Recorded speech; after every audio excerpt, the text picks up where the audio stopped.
नमस्कार, बहुत बहुत स्वागत है आप सभी का डीडी न्यूज के इस खास कार्यक्रम इस वक्त में। मैं हूं निखिल सिंह और क्या है इस वक्त की बड़ी खबरें जिनके बारे में विस्तार से जानने समझने को लेकर आपके मन में जिज्ञासा है।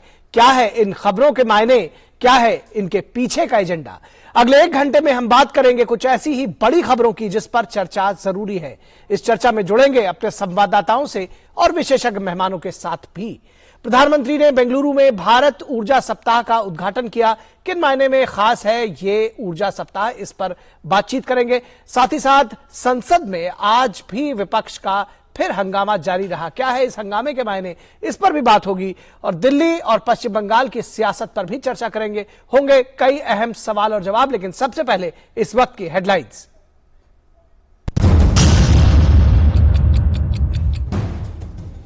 प्रधानमंत्री ने बेंगलुरु में भारत ऊर्जा सप्ताह का किया उद्घाटन। हरित ईंधन के प्रति लोगों में जागरूकता के लिए ग्रीन मोबिलिटी रैली की शुरुआत की। प्रधानमंत्री ने कहा, ऊर्जा के नए संसाधनों के विकास और एनर्जी ट्रांजिशन में आज भारत विश्व की सबसे मजबूत आवाजों में से एक।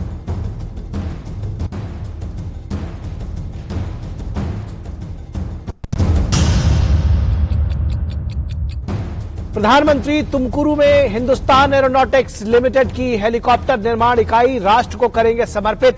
450 करोड़ रुपए की लागत से निर्मित इस कारखाने में अगले 20 वर्षों में 1000 हेलीकॉप्टर बनाने की है योजना।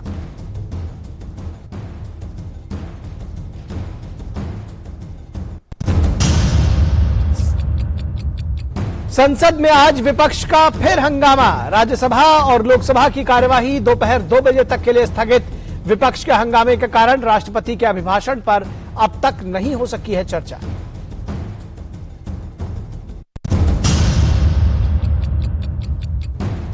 पूर्वोत्तर के तीनों चुनावी राज्यों में सभी राजनीतिक पार्टियों ने प्रचार किया तेज। भाजपा के वरिष्ठ नेता और केंद्रीय गृह मंत्री अमित शाह आज राज्य में करेंगे 2 रैलियां। अगरतला में एक रोड शो का भी है कार्यक्रम। टीएमसी प्रमुख ममता बनर्जी भी करेंगी प्रचार। मेघालय और नागालैंड में भी प्रचार जारी।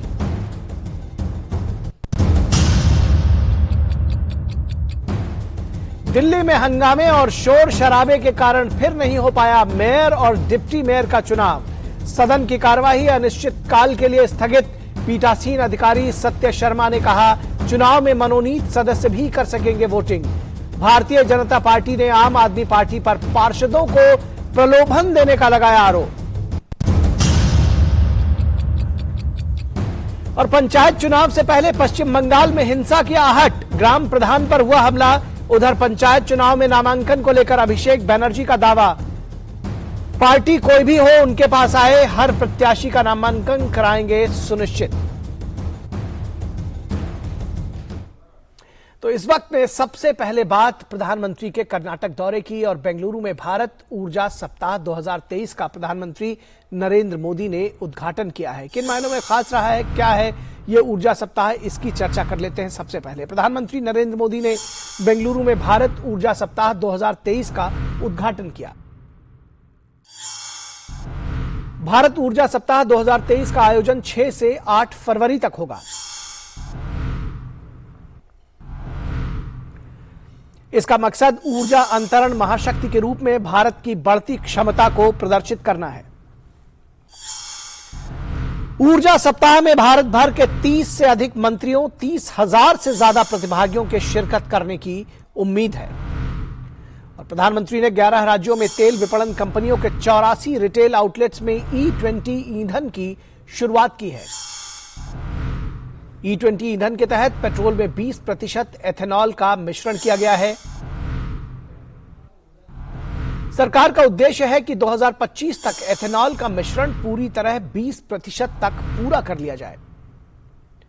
इसके साथ ही तेल विपणन कंपनियां 2G, 3G एथेनॉल संयंत्र लगा रही हैं, जिससे इस कार्य में प्रगति होगी।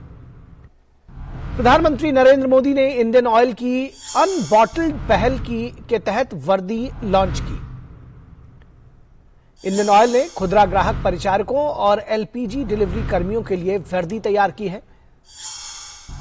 और ये वर्दी बेहद खास है क्योंकि ये वर्दी रिसाइकिल किए हुए पॉलिएस्टर और कपास से बनाई गई है। पीएम मोदी ने इंडियन ऑयल के इंडोर सोलर कुकिंग सिस्टम के ट्विन कुकटॉप मॉडल का भी लोकार्पण किया। ट्विन कुकटॉप मॉडल, इसका लोकार्पण किया प्रधानमंत्री ने। इंडियन ऑयल ने इससे पहले एकल कुकटॉप के साथ एक अभिनव और patent indoor solar cooking system विकसित किया था। पीएम ने ग्रीन मोबिलिटी रैली को भी झंडी दिखाकर रवाना किया। ग्रीन मोबिलिटी रैली को पीएम ने हरी झंडी दिखाई और इस रैली में वे वाहन शामिल किए गए हैं जो हरित ऊर्जा स्रोतों से चलते हैं। इसके अलावा प्रधानमंत्री तुमकुरू में हिंदुस्तान एरोनॉटिक्स लिमिटेड की हेलीकॉप्टर निर्माण इकाई राष्ट्र को समर्पित करेंगे। यह कार्यक्रम भी आज ही होना है दोपहर बाद। 450 करोड़ रुपए की लागत से निर्मित इस कारखाने में अगले 20 वर्षों में 1000 हेलीकॉप्टर बनाने की योजना है। तो बेहद महत्वपूर्ण रहा है प्रधानमंत्री का आज का ये दौरा बेंगलुरु का, और किस तरह से खास रहा है, प्रधानमंत्री ने क्या कुछ कहा अपने संबोधन में, सबसे पहले आपको बताते हैं। पीएम मोदी ने कहा कि 21वीं सदी के विश्व का भविष्य तय करने में एनर्जी सेक्टर की बहुत बड़ी भूमिका है। उन्होंने अपने संबोधन में एनर्जी सेक्टर को लेकर भारत की रणनीति के 4 प्रमुख सिरे बताए। एनर्जी सेक्टर को लेकर भारत की स्ट्रेटेजी के 4 मेजर वर्टिकल्स हैं। पहला, डोमेस्टिक एक्सप्लोरेशन और प्रोडक्शन को बढ़ाना। दूसरा, सप्लाईज को डाइवर्सिफिकेशन। तीसरा, बायोफ्यूल्स, इथेनॉल, कंप्रेस्ड बायोगैस और सोलार जैसे ऑल्टरनेटिव एनर्जी सोर्सेज का विस्तार। और चौथा, इलेक्ट्रिक व्हीकल और हाइड्रोजन के जरिए डीकार्बनाइजेशन। इन चारों ही दिशाओं में भारत तेजी से काम कर रहा है। और पीएम मोदी ने अपने संबोधन में कहा कि ग्रीन हाइड्रोजन के क्षेत्र में भारत लीड ले रहा है। उन्होंने कहा कि नेशनल ग्रीन हाइड्रोजन मिशन 21वीं सदी के भारत को नई दिशा दे रहा है। एक और सेक्टर जिसमें भारत विश्व में लीड ले रहा है वो है ग्रीन हाइड्रोजन का। नेशनल ग्रीन हाइड्रोजन मिशन 21वीं सदी के भारत को नई दिशा देगा। इस दशक के अंत तक हम 5 MMTPA ग्रीन हाइड्रोजन के प्रोडक्शन का लक्ष्य लेकर चल रहे हैं। इसमें भी 8 लाख करोड़ रुपए से अधिक के इन्वेस्टमेंट की संभावना है।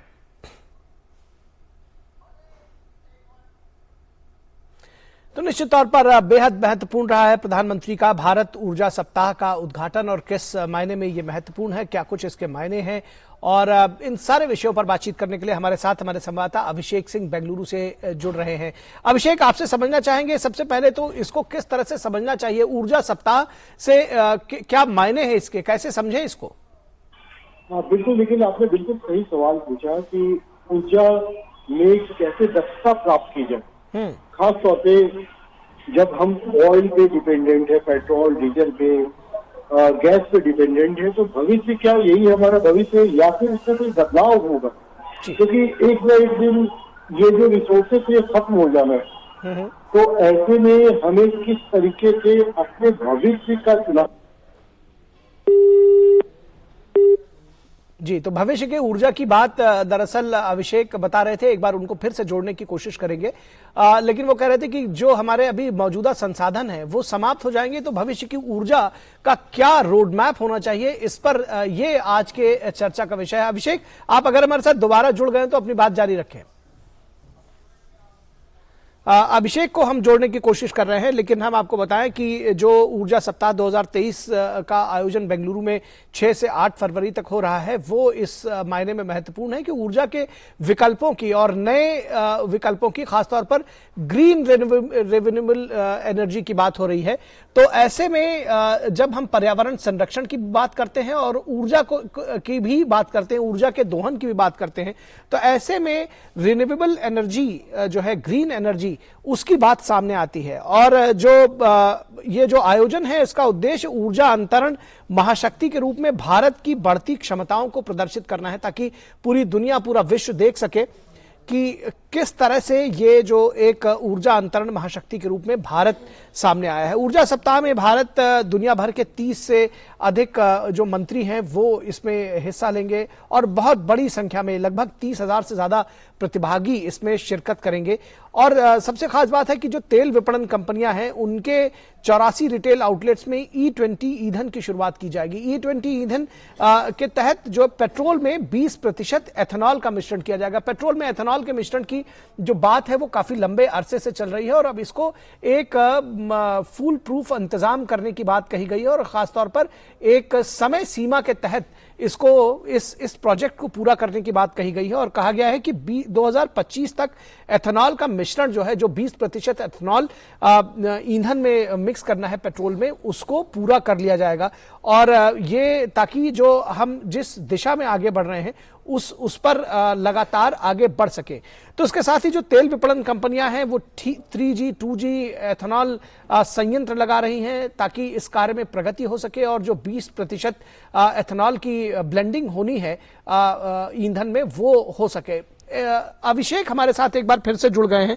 अभिषेक, आप बता रहे थे कि किस तरह से नए युग की जो एनर्जी है उसको प्रदर्शित किया जा रहा है और उसका जमाना है, किस तरह से जो रिन्यूएबल एनर्जी है उसको सामने लेकर आने की जरूरत है। जी बिल्कुल। लेकिन देखिए, हम लोगों ने कोल का देखे, पेट्रोल का देखे, डीजल का देखे और इन सब का जमाना देखा है, इन सब का युग देखा है, कैसे इस पे जो है ऊर्जा को नियंत्रित किया जाता है, ऊर्जा का संचालन होता है। पर क्या भविष्य में जनरेशन नेक्स्ट के लिए ये भी उपयोगी होंगे, क्योंकि इनको एक ना एक दिन खत्म हो जाएंगे। ऐसे में अगर आप देखेंगे तो हमें अच्छे ऊर्जा और ग्रीन एनर्जी की बहुत बड़ी जरूरत है। यानी कि भविष्य में हम लोग के पास क्या होगा, हमारे पास क्या संसाधन होंगे। शताब्दियों पहले की बात कर रहे हम, 2 दशक 3 दशक, तो ऊर्जा की इतनी खपत नहीं थी हमारे पास। पर आज के युग में ऊर्जा की खपत हर जगह, घर से लेकर के कल कारखाने, सड़क से, आप कहीं भी देखेंगे तो ऊर्जा की खपत है। तो ऐसे में हमारा 2.0 क्या होगा, भारत का 2.0 क्या होगा, इसको लेके इंडिया एनर्जी वीक जिसकी प्रधानमंत्री नरेंद्र मोदी ने शुरुआत की है, वो उनकी दूरदर्शिता को दिखाता है कि किस तरीके से वो आज से भविष्य के 50-100 साल आगे को देख रहे हैं। और सबसे बड़ी बात यह है कि आप देखेंगे कि ग्रीन एनर्जी की हम बात करें, इथेनॉल की जी निश्चित तौर पर तो ये अपनी बात अभिषेक ने कही। अभिषेक, बहुत शुक्रिया इस तमाम बातचीत और जानकारी के लिए। यहाँ से दर्शकों आपको लिए चलेंगे नई दिल्ली बीजेपी की प्रेस कॉन्फ्रेंस के लिए, जो विजेंद्र गुप्ता ब्रीफ कर रहे हैं। आज सुबह हमने आपको बताया था कि वो भाजपा के पार्षदों को खरीदने के लिए जो शराब घोटाले में जो पैसा उनके पास आया है, 2-2, 4-4 करोड़ रुपए एक वोट के लिए दे रहे हैं और स्टैंडिंग कमेटी में वोट डाली जाए, यहां डाली जाए, वहां डाली, इसकी बात कर रहे हैं। और जब भाजपा के पार्षदों ने ये सवाल पूछा कि पार्षदों को खरीदने की जो कोशिश की गई आम आदमी पार्टी ने, केजरीवाल जी ने और उनके लोगों ने उस पर अपना विरोध दर्ज किया, तो उस विरोध को दबाने के लिए वो तमाम तरह की बातें करते रहे। हमारा ये कहना है कि दिल्ली के महापौर का चुनाव संपन्न होना चाहिए, दिल्ली के स्थायी समिति का गठन होना चाहिए। और जब से आम आदमी पार्टी आई है, पहली बार हो रहा है कि दिल्ली में इस तरह का अराजकता का वातावरण। क्या इससे पहले नगर निगम के चुनाव नहीं हुए थे क्या? कई बार 3 बार लगातार भारतीय जनता पार्टी पावर में रही, एक बार कांग्रेस भी रही, उससे पहले भारतीय जनता पार्टी रही। तो हर बार बहुत शांतिपूर्ण तरीके से ये सारी प्रक्रिया संपन्न होती थी, क्योंकि ये लोग सत्ता में हैं दिल्ली में, उसके बावजूद दिल्ली की असेंबली खुद ही नहीं चलने देते। सत्तारूढ़ दल असेंबली ना चलने दे, ऐसा कभी आपने सुना नहीं होगा। जो लोग जिनके बहुमत में है पार्षद, वो सदन न चलने दे, ये पहली बार हो रहा है। हम केजरीवाल जी से पूछना चाहते हैं, ये हंगामा कब तक करते रहेंगे आप? कब तक दिल्ली के लोगों को इस प्रकार से आपके दुर्व्यवहार का सामना करना पड़ेगा? आप कब तक इसी तरह से झूठ फरेब की राजनीति करते रहेंगे? हम इसकी कड़े शब्दों में निंदा करते हैं।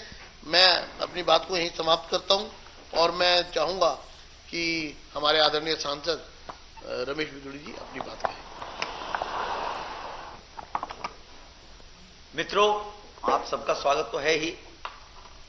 विजेंद्र जी की बात को आगे बढ़ाते हुए मैं आपके सम्मुख ये रखना चाहता हूं कि जो आम आदमी पार्टी का ट्वीट और उनके एक स्पोक्स पर्सन ये कहते हैं कि संविधान को आग लगा दें। दुर्भाग्य देखिए आप, जिनका मुख्यमंत्री कॉन्स्टिट्यूशनल पद पर बैठने वाला रिपब्लिक डे की परेड पर रेल भवन के सामने धरने पर बैठ जाता है, वो संविधान की बातें कर रहे हैं।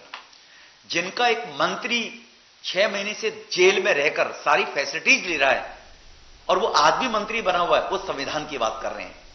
जिनके 2 विधायक सजा याफ्ता विधायक, उनको वोट डालने के लिए नॉमिनेट कर दिया, ये संविधान की बात कर रहे हैं। पीठासीन अधिकारी जो होता है उसके पास कॉन्स्टिट्यूशनल संवैधानिक अधिकार होता है। हमारे देश में व्यवस्थाएं हैं, पंचायत जो भी संबंधित पूर्ण सरकारें होती हैं उनके निकाय पंचायत उनके अधीन आते हैं। भारत के अंदर दिल्ली देश की राजधानी है, वो एनसीटी है।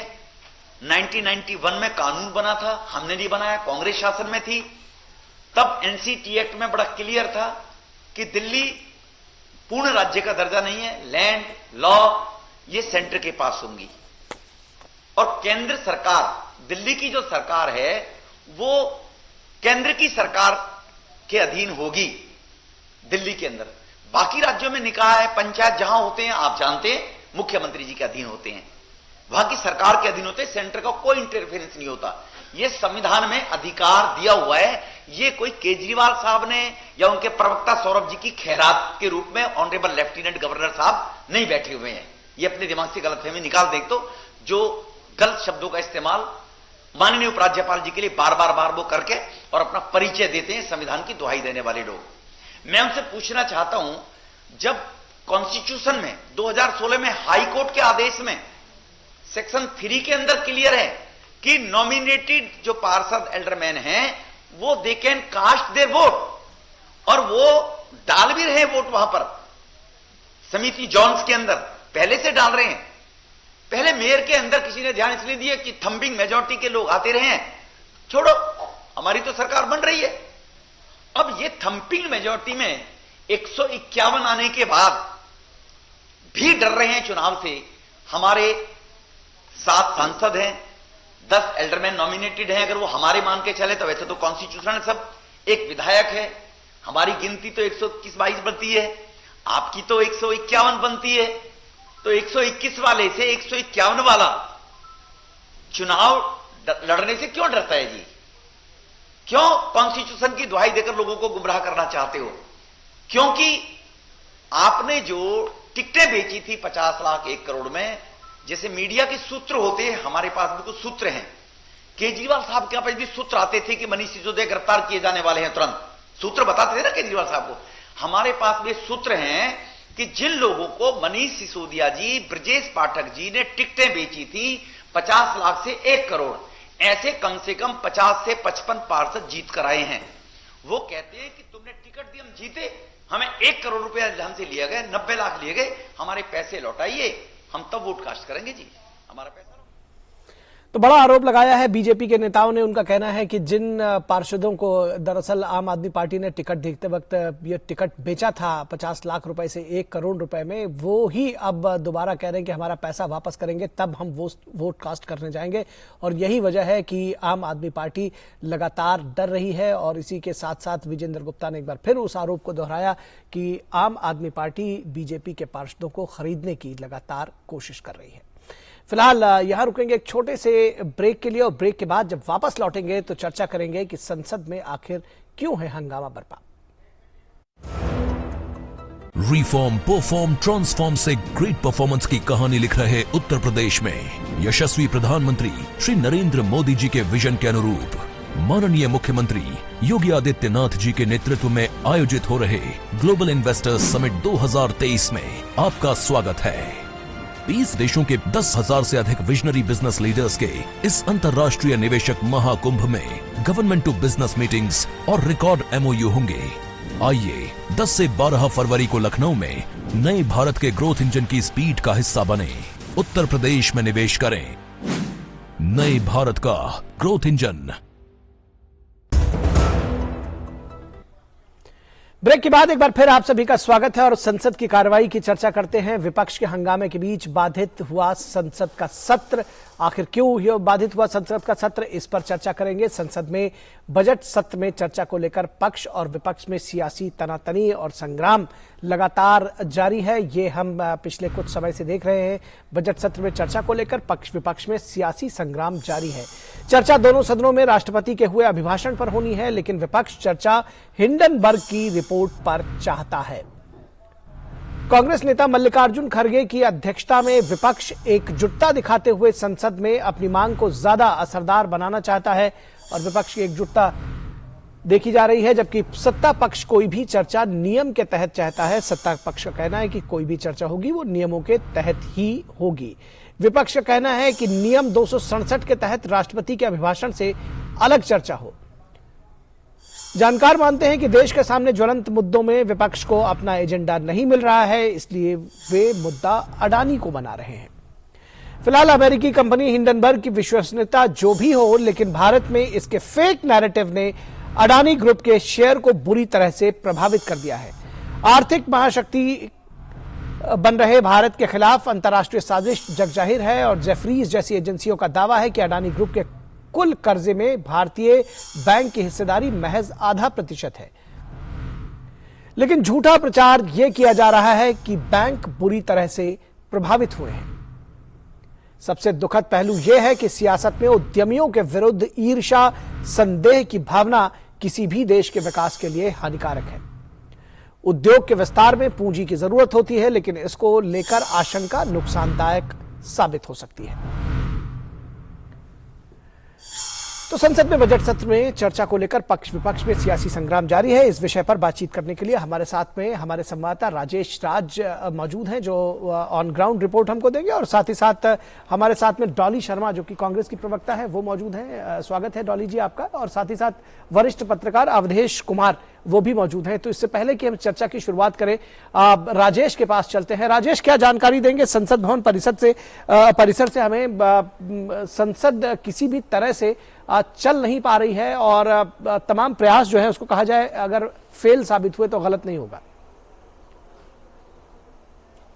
बिल्कुल निखिल, जिस तरीके से सदन के भीतर और सदन के बाहर कांग्रेस के जो सांसद हैं वो उत्तेजित हैं और लगातार वो जेपीसी की मांग कर रहे हैं। सदन के भीतर हमने देखा कि राज्यसभा में जो सभापति हैं जगदीप धनखड़, उन्होंने लगातार लोगों को समझाने बुझाने की कोशिश की। आसन से वो स्वयं उठकर खड़े हुए और उन्होंने नाराजगी जताते हुए कहा भी कि यह नियम के विरुद्ध है। जिस तरीके का आचरण सांसदों के द्वारा किया जा रहा है यह कहीं से भी उचित नहीं है।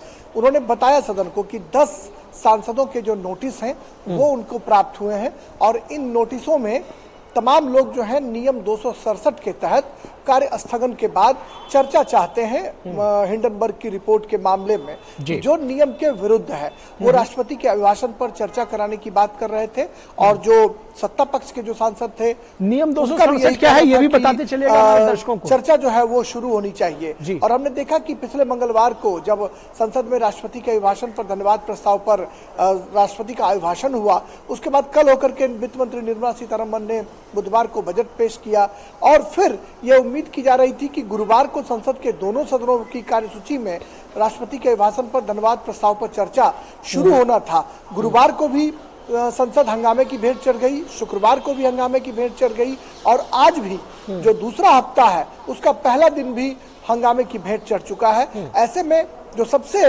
बड़ा सवाल है वो यही कि राष्ट्रपति के अभिभाषण पर धन्यवाद प्रस्ताव पर चर्चा के दौरान विपक्ष को अपनी बात कहने का पूरा मौका मिलता है।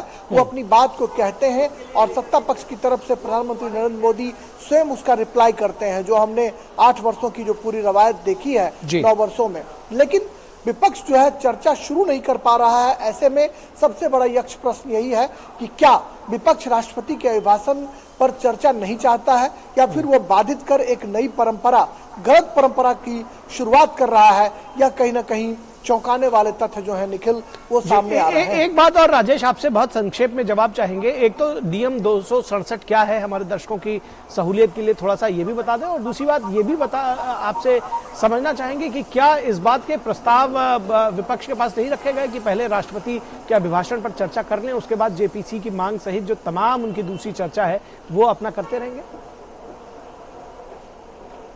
देखिए निखिल, जो संयुक्त संसदीय समिति है उसकी मांग जो है वो कांग्रेस कर रहा है, खास करके हालांकि जो राज्यसभा की कार्यवाही जब बाधित होने के बाद जब लोग वहां पर पहुंचे बाहर में बाइट देने के लिए, तो कांग्रेस के जो सांसद थे, दिग्विजय सिंह की बात करें या फिर अन्य जो उनकी पार्टी के लोग हैं, उनके साथ साथ टीआरएस के सांसद केशव राव ने भी मीडिया को संबोधित किया, तिरुचि सिवा ने संबोधित किया, नागेश्वर राव जो टीडीपी से हैं वो भी देखे गए, केशव राव जो तेलंगाना टीआरएस से हैं वो भी देखे गए। तो कांग्रेस की कहीं ना कहीं ये कोशिश है कि इस मुद्दे पर वो कहीं ना कहीं सत्ता पक्ष को घेरे और विपक्ष को एकजुट करने की कोशिश जो उनकी है वो कहीं ना कहीं दिखाई पड़ रही है। और मल्लिकार्जुन खड़गे जो हैं लगातार विपक्षी सांसदों को एकजुट करने में लगे हुए हैं। आज विपक्षी नेताओं की बैठक भी हुई है और उनकी कोशिश यही है कि सत्ता पक्ष को घेरा जाए। लेकिन सबसे बड़ा सवाल यही है निखिल कि राष्ट्रपति के अभिभाषण पर धन्यवाद प्रस्ताव पर जो चर्चा है उसमें असहमतियों के बावजूद सहमति के रास्ते निकलते हैं, बजट के दौरान असहमति के बावजूद सहमति के रास्ते निकलते हैं, चूंकि देश की पूरी अर्थव्यवस्था बजट से चलती है और सत्ता और विपक्ष के बीच गतिरोध के बावजूद असहमति के बावजूद सहमति के रास्ते निकलते हैं। लेकिन जो परंपरा रही है उसके विरुद्ध आकर के जो आचरण विपक्ष कर रहा है यह चिंता की लकीरें खींचता है। चलिए इस पर चर्चा को आगे बढ़ाएंगे। राजेश राज, शुक्रिया आपका। हमारे साथ में डॉली शर्मा कांग्रेस से जुड़ी हुई है, अवधेश प्रसाद वरिष्ठ पत्रकार जुड़े हुए हैं।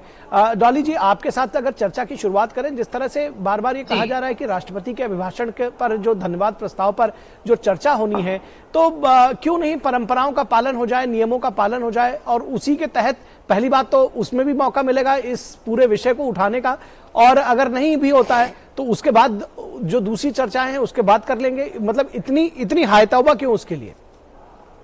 नमस्कार आप सभी को जी। देखिए, कोई हाय तौबा नहीं कर रहे हैं। देश के लोगों का, आम जनता का पैसा LIC में लगा हुआ है, आम जनता का पैसा लगा हुआ है बैंकों में, और उसके लिए अगर विपक्ष पूछना चाहता है तो उसका हक है, पूछ सकता है, क्यों नहीं पूछेगा। चीन पे चर्चा नहीं होगी, अगर विपक्ष के नेता बात करते हैं तो उनके माइक बंद कर दिए जाते हैं। इस तरीके की जो संवैधानिक तरीके की बातें हो रही है, संवैधानिक तरीके से चुनी हुई सरकारें जब भारतीय जनता पार्टी गिराती है और नेताओं को और विधायकों को ले जाकर अपने जिन राज्यों में उनकी सरकार है वहां के 5 सितारा होटल में बिठा देती है, उनके मोबाइल छीन लेती है और उनको बात नहीं करने देती, संपर्क नहीं करने देती, तो वो भारतीय जनता पार्टी इस तरीके की बातें ना करे। जवाब दे कि आखिर क्यों PM, FM, SEBI, ED, IT, CBI आजाद भारत के सबसे बड़े कांड पर चुप है भाई? क्यों इस पर चुप है? क्यों इस रिपोर्ट पर चर्चा नहीं हो सकती? क्यों JPC नहीं बिठाई जा सकती? नहीं, इस रिपोर्ट पर जहां तक SBI जैसे संस्थानों पर दबाव बनाकर अडानी को मालामाल क्यों किया गया है भाई? सदन में चर्चा और JPC की जांच की मांग ही तो कर रहा है विपक्ष, और क्या कर रहा है? और इस पर लगातार हम करेंगे क्योंकि देश की जनता का पैसा है। दरअसल प्रश्न डॉली जी हमारा अडानी को फेवर किया जा सकता है। डॉली जी दरअसल प्रश्न हमारा ये था कि उस पर भी चर्चा जरूर करें, लेकिन जो परंपरा है राष्ट्रपति के अभिभाषण के धन्यवाद प्रस्ताव पर जो नियम है, जो परंपराएं रही, उनका पालन कर ले, कम से कम उस पर चर्चा कर ले, और उस चर्चा के दौरान भी ये सारे विषय उठाए जा सकते हैं। ऐसा नहीं है कि सारे विषय आप अलग से उठाएंगी तभी होगा, और अलग से भी उठा सकती हैं, लेकिन पहले ये चर्चा हो जाने दें, उसमें दिक्कत क्या है?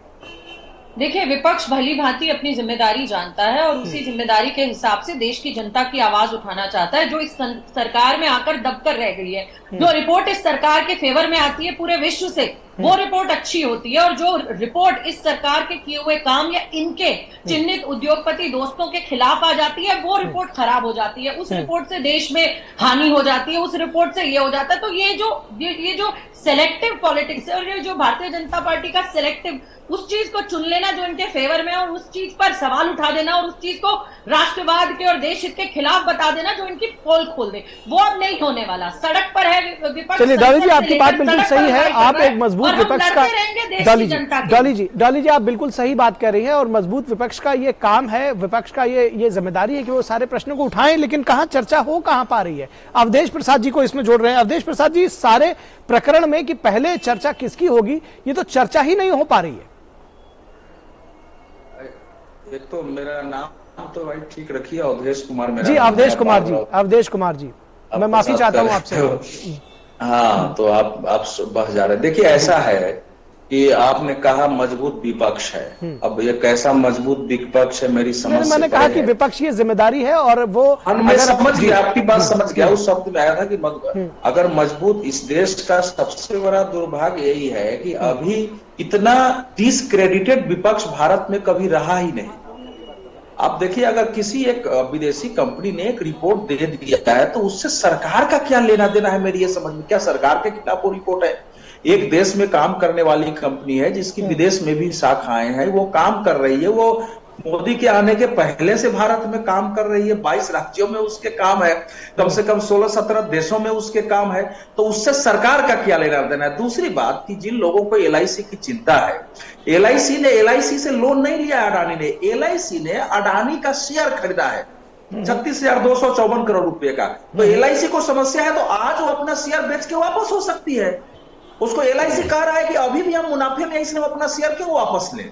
तो अभी एलआईसी ने लोन भी नहीं दिया है। मान लिया हमने अगर किसी कंपनी में शेयर लिया हुआ है और हमको घाटा लगेगा तो उस शेयर को हम अपना बेच करके वापस हो जाएंगे ना, तो एलआईसी वापस हो जाए, विपक्ष की मांग खत्म हो जाएगी। तो इसीलिए मैं कह रहा हूं कि हमारे देश का इतना गैर जिम्मेवार विपक्ष और इतना डिसक्रेडिटेड विपक्ष भारत में कभी नहीं रहा कि विदेश की एक कंपनी ने भारत की एक कंपनी के खिलाफ रिपोर्ट दे दिया और आपने वातावरण ऐसा बना दिया जैसे देश में मॉनेटरी आर्थिक वित्तीय संकट पैदा हो गया है, लोगों के पैसे डूब गए हैं, भारत में आर्थिक समस्या पैदा हो गई है। आपने बना दिया कि एक सरकार जो है देश के एक उद्योगपति को संरक्षण देके आगे बढ़ा रही है, तो इससे तो देश की बदनामी होती है। रिजर्व बैंक ने अपना स्पष्टीकरण दे दिया है, बैंकों ने स्पष्टीकरण दे दिया है, स्टेट बैंक ने, बैंक ऑफ बड़ौदा ने, पंजाब नेशनल बैंक ने, और जो लोग भी कंपनी पर नजर रखते हैं शेयर मार्केट में, उनको पता है कि किस कंपनी ने किस बैंक से कितना लोन लिया हुआ है और वो लोन उसके समय पर चुकता होते हैं कि नहीं होते हैं। सारी रिपोर्ट आ गई है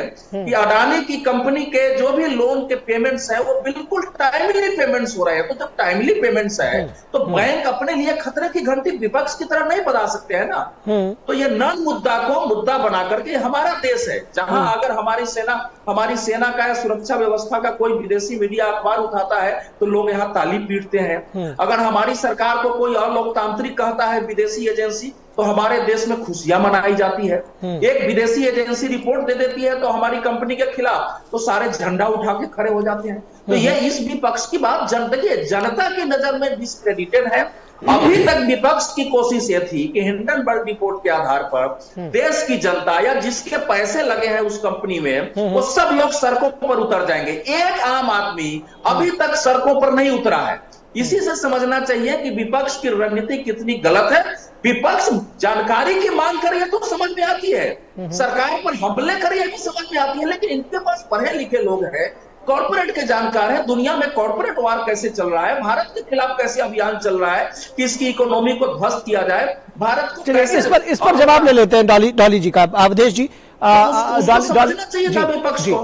जी जवाब ले लेते हैं। डॉली जी कह रहे हैं कि ये जो कॉर्पोरेट वॉर चल रहा है पूरी दुनिया में और जो भारत की एक जो छवि है उसको मेलाइन करने की जो कोशिश की जा रही है, उसको कहीं ना कहीं समझने की जरूरत है, और ये शायद विपक्ष नहीं समझता है। और कहीं ना कहीं प्रधानमंत्री मोदी की छवि को या सरकार की छवि पर एक बट्टा लगाने के प्रयास में ये उससे कहीं एक स्टेप आगे निकल जाते हैं। इनका कहना है कि एलआईसी को दिक्कत नहीं है, 36,000 करोड़ के उन्होंने शेयर्स खरीदे हैं, उनको दिक्कत नहीं है, लोन्स जो है वो समय पे चुकाए जा रहे हैं, फिर दिक्कत क्या है?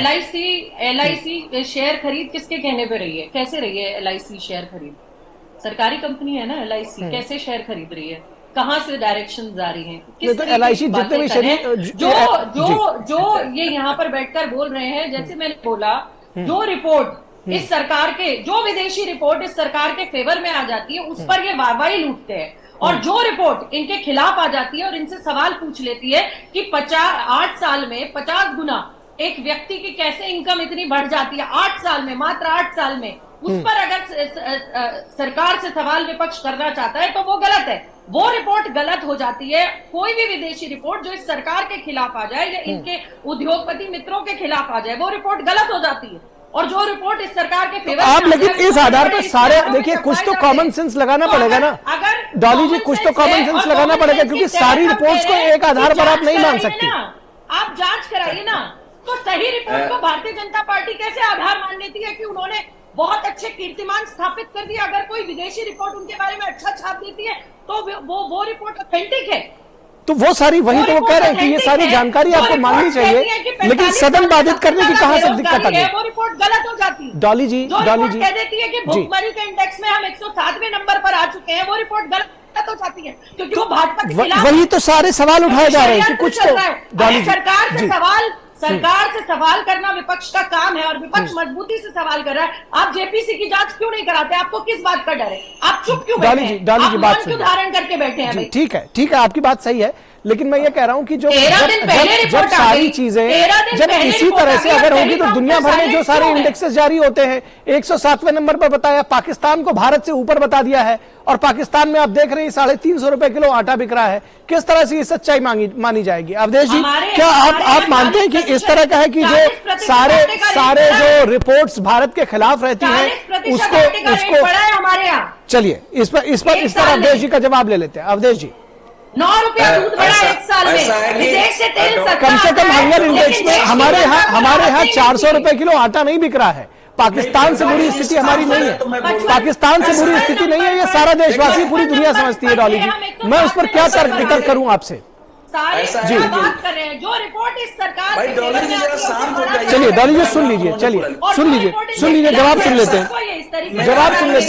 भाई दो बात उठाई गई थी। अवधेश जी एक सेकंड, अवधेश जी दो बातें उठाई गई थी डॉली जी, दो बातें उठाई गई थी, उसका आपने सीधा जवाब एक का भी नहीं दिया।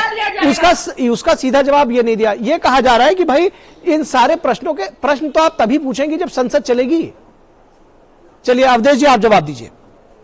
देखिए ऐसा है कि अब जैसे अब डॉली जी कह रहे हैं, मैं जवाब दूंगा कि जीवन बीमा निगम किसके कहने से पैसा दे रही है? कांग्रेस इतने लंबे समय तक शासन में रही है, क्या सरकार आदेश देती है हमारे बैंकों को और जितने निगम है, चाहे जीवन बीमा निगम हो, साधारण बीमा निगम, कि आप फलानी कंपनी में पैसा लगाओ, उसके लिए लगाती है? देखिए आपके बीच में मैं नहीं पहले खत्म करने दीजिए अवधेश जी को। ऐसा है नहीं, आप बोलने तो दीजिए डॉली जी बोलने तो दीजिए।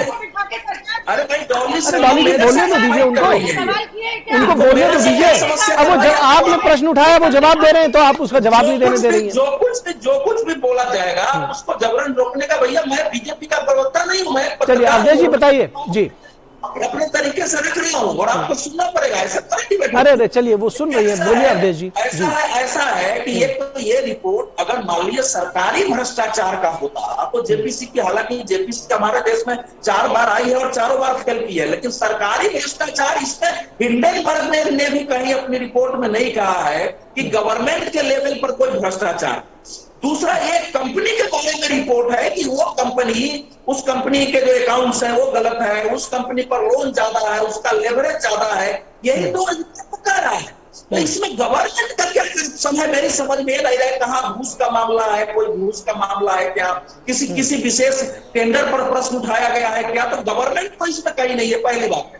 दूसरी बात जो है बात कर रहे थे, ये जो बार बार कर रही है कि अनुकूल रिपोर्ट और विरोध रिपोर्ट हो सकता है, मैं तो कह रहा हूं कि ये रिपोर्ट सरकार की और भारत पर है ही नहीं, ये भारत की एक अडानी कंपनी पर है, इसका अन्य रिपोर्टों से कोई लेना देना नहीं है। तीसरी बात यह है कि आप सोचिए ना, अगर डॉली देश की बात होती है कि ये कंपनी, अगर हमारी एप्पल कंपनी थी, एप्पल कंपनी की 2003-4 तक कितने $5 अरब का था, 10 सालों में वो $200 अरब की हो गई। अमेरिका ने किसी ने क्वेश्चन नहीं उठाया कि इतना पैसा क्यों? तो देश की ताकत बढ़ती है। अगर अंबानी अडानी या कोई कंपनी नियम पूर्वक व्यापार कर रही है, उसकी वित्तीय हैसियत बढ़ती है, तो प्रसन्नता का विषय है, क्योंकि उससे हमारे भारत के इकोनॉमी का आकार बढ़ता है। दुनिया में सरकार के पास सारे पैसे नहीं होते, वहां की कंपनियों के परफॉर्मेंस पर। चलिए अवधेश जी, दरअसल अवधेश जी मूल प्रश्न ये था, डॉली जी भी और अवधेश जी दोनों लोगों से मूल प्रश्न ये था कि इन सारे विषयों पर जो भी मन में हो या जिस भी विषय पर ऐसा लगता है कि आशंका है चाहे विपक्ष को हो, तो उस विषय पर चर्चा करने से ही तो बात बनेगी। ये संसद को बार बार इंस्टॉल करना, उससे कोई बात नहीं बनने वाली। फिलहाल आज की चर्चा हम अपनी यही विराम देंगे। डॉली शर्मा आपका बहुत शुक्रिया और अवधेश कुमार जी आपका भी शुक्रिया। राजेश राज ग्राउंड रिपोर्ट के साथ जुड़ने के लिए आपका भी शुक्रिया हमारे साथ। लेकिन कुल मिलाकर ये जरूर बात कही जाएगी कि अगर संसद का सत्र सुचारू रूप से चले तब इन सारे विषयों पर ठीक से चर्चा संभव है। लेकिन अगर संसद का सत्र ही ना चले और यह कहा जाए कि पहले इस विषय पर चर्चा कराई जाए तभी हम संसद सत्र को चलने देंगे, तो यह शायद बहुत ठीक नहीं होगा। फिलहाल यहां रुकेंगे एक छोटे से ब्रेक के लिए, कहीं मत जाइएगा, जल्द हाजिर होंगे। रिफॉर्म, परफॉर्म, ट्रांसफॉर्म से ग्रेट परफॉर्मेंस की कहानी लिख रहे उत्तर प्रदेश में यशस्वी प्रधानमंत्री श्री नरेंद्र मोदी जी के विजन के अनुरूप माननीय मुख्यमंत्री योगी आदित्यनाथ जी के नेतृत्व में आयोजित हो रहे ग्लोबल इन्वेस्टर्स समिट 2023 में आपका स्वागत है। 20 देशों के 10,000 से अधिक विजनरी बिजनेस लीडर्स के इस अंतर्राष्ट्रीय निवेशक महाकुंभ में गवर्नमेंट टू बिजनेस मीटिंग्स और रिकॉर्ड MOU होंगे। आइए 10 से 12 फरवरी को लखनऊ में नए भारत के ग्रोथ इंजन की स्पीड का हिस्सा बने, उत्तर प्रदेश में निवेश करें। नए भारत का ग्रोथ इंजन। ब्रेक के बाद एक बार फिर आप सभी का स्वागत है और अब रुक करेंगे पश्चिम बंगाल की सियासत का, जहां पर चुनावी हिंसा की बंगाल वाली सियासत आखिर क्या कुछ है और वहां पर जो पंचायत चुनाव है उससे ठीक पहले हिंसा की आहट सुनाई पड़ने लग गई है। विधानसभा चुनाव के बाद हुई हिंसा की आग अभी पश्चिम बंगाल में बुझी नहीं है। वहां लगातार गाहे बगाहे अभी भी हिंसा हो रही है और सभी को याद होगा कि विधानसभा चुनाव के बाद किस तरह से हिंसा में जल उठा था पश्चिम बंगाल। वहीं एक बार फिर पंचायत चुनाव की चर्चा के बीच जोर आजमाइश शुरू हो गई है और ये हिंसक जोर आजमाइश का रूप लेती नजर आ रही है। बीरभूम में बम ब्लास्ट में टीएमसी के 2 कार्यकर्ताओं की मौत ने इलाके में राजनीतिक दलों के बीच तनाव पैदा कर दिया है। टीएमसी नेता लालटू शेख के सहयोगी की मौत को लेकर पुलिस ने कांग्रेस के कई कार्यकर्ताओं की गिरफ्तारी की है। हालांकि वामदल इसे टीएमसी के बीच स्थानीय स्तर पर संघर्ष मानते हैं। वाम दलों का कहना है कि यह टीएमसी के ही बीच का मामला है और स्थानीय स्तर पर जो कार्यकर्ताओं के बीच का संघर्ष है वो है, और कट मनी को लेकर स्थानीय चुनाव में कार्यकर्ताओं में खूनी संघर्ष बंगाल में आम बात है। दरअसल इसके पीछे कट बनी है। एक दिन पहले दक्षिण 24 परगना में भी ऐसी हिंसा देखने को मिली थी जब कट मनी को लेकर के आपस में तकरार देखी गई थी कार्यकर्ताओं के बीच में। इस बीच मिदनापुर में टीएमसी के महासचिव अभिषेक बनर्जी ने दावा किया है कि पंचायत चुनाव में जिनका नॉमिनेशन एक्सेप्ट नहीं हो सकता है वो उनके पास आए। टीएमसी एक राष्ट्रीय पार्टी है और कई राज्यों में उनका विस्तार भी हो रहा है, लेकिन बंगाल में हिंसा वाली संस्कृति उनके विस्तार को प्रभावित कर सकती है। तो इस पूरी खबर पर बातचीत करने के लिए हमारे साथ हमारे संवाददाता प्रसेनजीत इस वक्त जुड़े हुए हैं कोलकाता से। उनका रुख करेंगे। प्रसेनजीत, किस तरह से देखते हैं पश्चिम बंगाल में राजनीतिक हिंसा की आहट एक बार फिर से मिलने लग गई है और इस बीच में कहा जा रहा है कि भाई जिनका नॉमिनेशन एक्सेप्ट ना हो रहा हो वो मेरे पास आए और हम उसको एक्सेप्ट करा देंगे।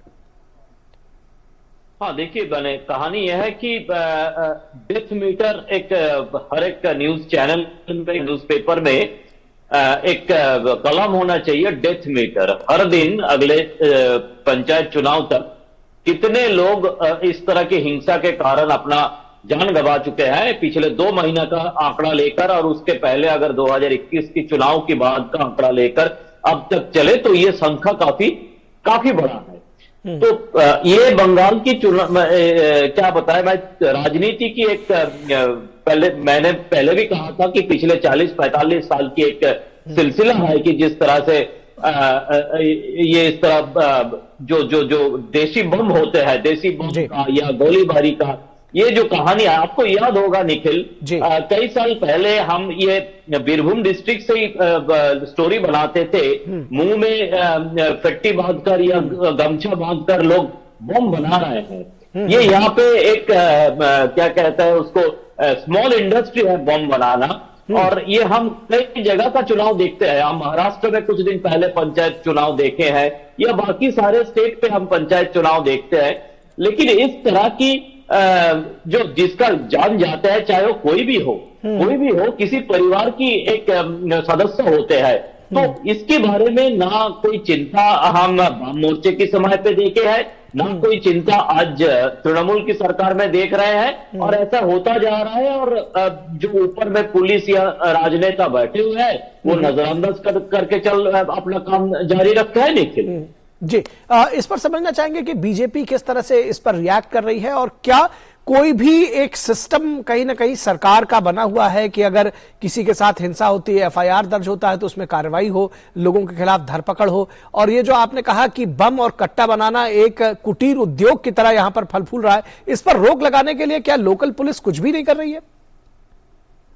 नहीं, बिल्कुल नहीं। यहाँ पे मैं कोई मैंने ऐसा नहीं कहना चाहूंगा कि ये कोशिश जारी है। यह कुछ जारी नहीं है, कुछ नहीं हो रहा है, क्योंकि इसका पॉलिटिकल जो राजनीतिक स्तर पर इसकी पूरी तरह से छूट दिया गया है, और इसी के कारण कुछ नहीं हो पा रहा है पुलिस से। पुलिस का भी यहाँ पे हाल ऐसा बन चुका है पिछले कई सालों से कि वो पूरी तरह से जो जी हुजूर टाइप का, यस बॉस टाइप का एक स्थिति पैदा हो चुके हैं। तो मैं ये कहना चाहूंगा कि ये जो बीजेपी की तरफ से कोशिश ये है, देखिए जो पिछले 2021 के चुनाव में या 2019 के लोकसभा चुनाव में बंगाल में कोशिश यही था कि जो हिंसा की राजनीति वाम मोर्चे के समय से जारी है, इस हिंसा की राजनीति को नॉर्मलाइज करे और एक उद्योग की राजनीति हो, विकास की राजनीति हो, यही कोशिश था।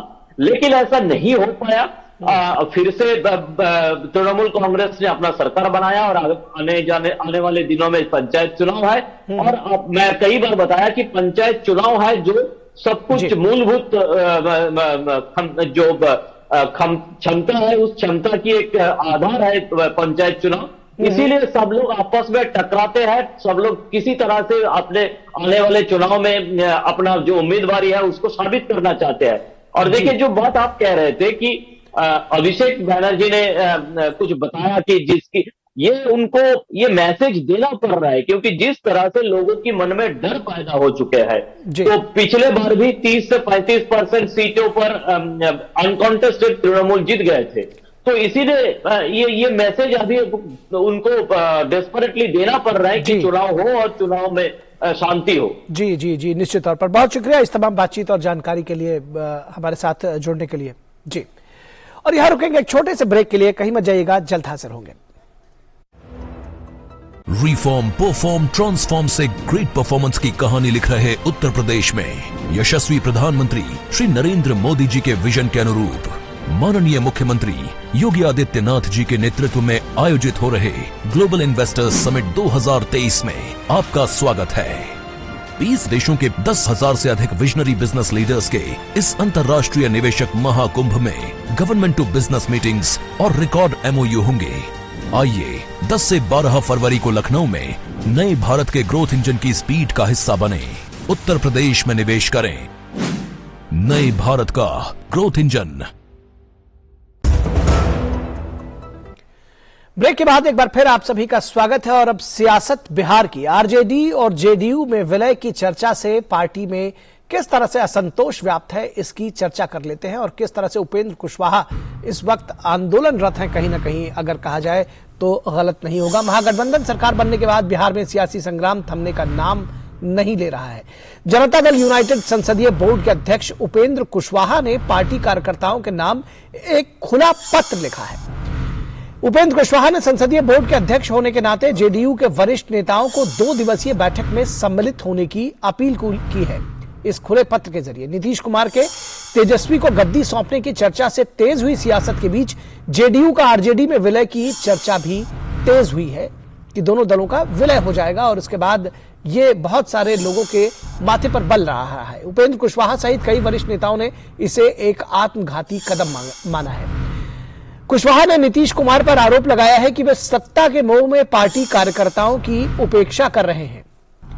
आरजेडी प्रदेश अध्यक्ष पहले भी नीतीश कुमार को बिहार की सियासत से दूर जाने की सलाह दे चुके हैं। ये कहा गया है कि वो दिल्ली की सियासत देखें और तेजस्वी को यहां की सियासत सौंपे। बाकी रही सही कसर आरजेडी के 2 मंत्रियों सुधाकर और चंद्रशेखर ने पूरी कर दी थी। दरअसल अपने आरोपों में कुशवाहा एक खास डील की बात करते हैं। कहते हैं कि नीतीश कुमार और तेजस्वी के बीच एक खास तरह की डील हुई है। नीतीश कुमार और तेजस्वी के बीच इस तथाकथित डील को जानने को लेकर बिहार में आज हर कोई बहुत उत्सुक दिखाई दे रहा है। तो कुल मिलाकर महागठबंधन जो सरकार है आरजेडी और जेडीयू के बीच में दरअसल क्या कुछ ठीक है वो तो नहीं है, लेकिन जेडीयू में इस वक्त हंगामा बरपा हुआ है। और हमारे संपादकीय सलाहकार विनोद मिश्रा इस पूरी खबर पर बातचीत करने के लिए बने हुए हैं। किस तरह से देखते हैं इस पूरे मामले का पटाक्षेप, क्योंकि इसका दी एंड क्या होगा, क्योंकि एक के बाद एक नए उपेंद्र कुशवाहा कहीं ना कहीं कोई न कोई चीज सामने लेकर आते हैं। अब उन्होंने एक खुला पत्र लिखा है और उसके बाद लोग समझना चाहते हैं कि क्या सचमुच आरजेडी और जेडीयू का मिलन हो जाएगा, आरजेडी और जेडीयू का। निखिल, जैसा कि आप अपनी रिपोर्ट में बता रहे थे और उस रिपोर्ट के साथ ही आप उपेंद्र कुशवाहा का लेटर भी दिखा रहे हैं, जो ओपन लेटर उन्होंने अपने जेडीयू के कार्यकर्ताओं के नाम लिखा है।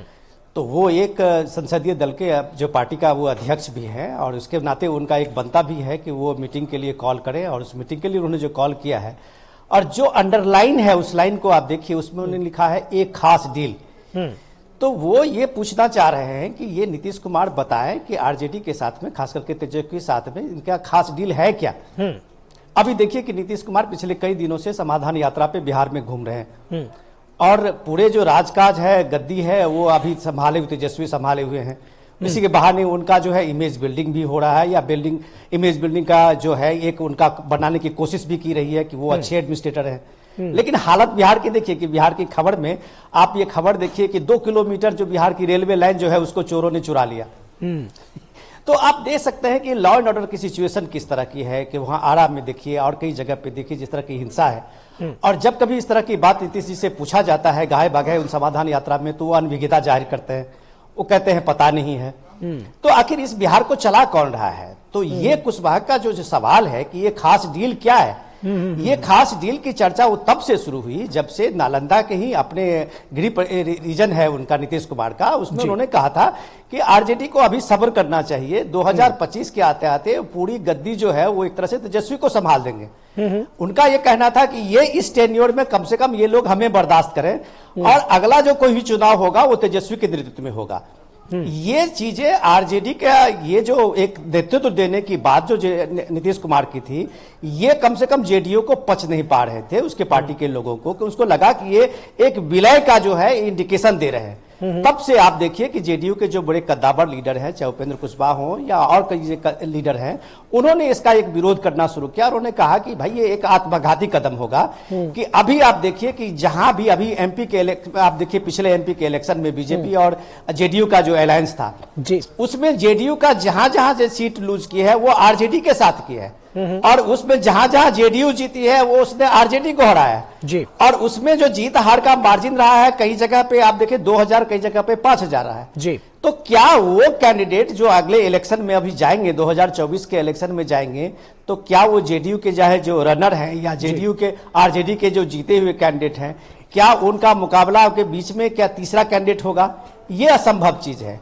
और इसी बात को बल मिलता है कम से कम उपेंद्र कुशवाहा को, और वो देखना ये है कि 19-20 को जो उनकी दो दिवसीय मीटिंग का उन्होंने कॉल किया है उसमें कितने लोग आते हैं जी। और ये एक माना जाएगा कि जेडीयू के बीच का जो आपसी ये तनाव चल रहा है उसमें कुछ ना कुछ फूट जरूर सामने दिखेगा, और नीतीश कुमार और तेजस्वी के बीच का जो डील है वो भी कम से कम एक्सपोज होगा। अच्छा, आपने कहा हम लोगों को थोड़ा इंतजार करना जी, आपने कहा कि जो आरजेडी और जेडीयू के लोग थे, जो कार्यकर्ता थे, दरअसल वो एक दूसरे के खिलाफ चुनाव लड़े थे। तो आरजेडी में भी बहुत कुछ ठीक नहीं होगा अगर जेडीयू के साथ विलय जैसी बात सामने आएगी तो।